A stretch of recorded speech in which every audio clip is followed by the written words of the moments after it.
আমদানিতে অনুমতি দেওয়ায় দিনাজপুরের হিলি স্থলবন্দর দিয়ে ভারত থেকে বিপুল পরিমাণ চাল আমদানি শুরু হয়েছে।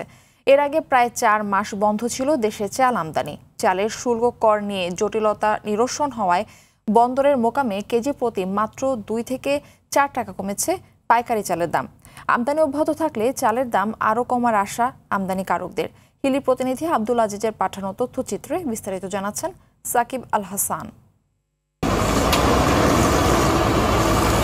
4 মাস আগে ভারত থেকে চাল আমদানিতে যে শুল্ক ছিল 63.5%, বর্তমানে এই হার কমেছে মাত্র 2%। শুল্ক কমায় প্রতিদিন দিনাজপুরের হিলি স্থলবন্দর দিয়ে ভারত থেকে ঢুকছে স্বর্ণা, শম্পা কাটারি, রত্না, মিনিকেট সহ বিভিন্ন ধরনের বিপুল চাল। প্রায় 62% শুল্ক কমলেও পাইকারি ও খুচরা বাজারে নামছে না দামের পারদ।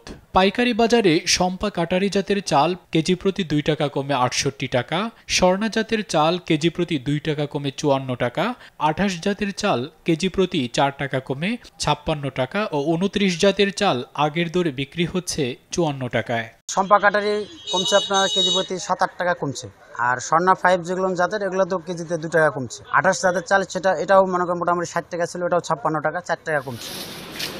তবে কেজি প্রতি কিছুটা দাম কমায় স্বস্তিতে ভোক্তারা। গত সপ্তাহের তুলনায় মোটামুটি এ সপ্তাহে একটু চালের দাম কম।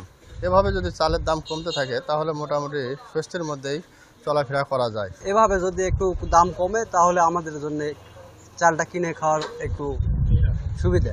আমদানি অব্যাহত থাকলে চালের দাম আরও কমে আসবে বলছেন এই আমদানিকারক।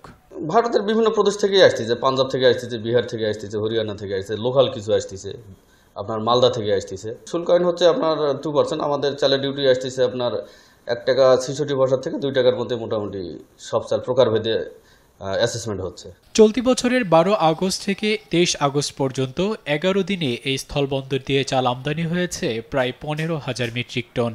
এখন পর্যন্ত 344 ট্রাকে মোট 14,990 মেট্রিক টন চাল ইতিমধ্যে আমাদের হিলিস্থল কাস্টম স্টেশনের বন্দরে প্রবেশ করেছে।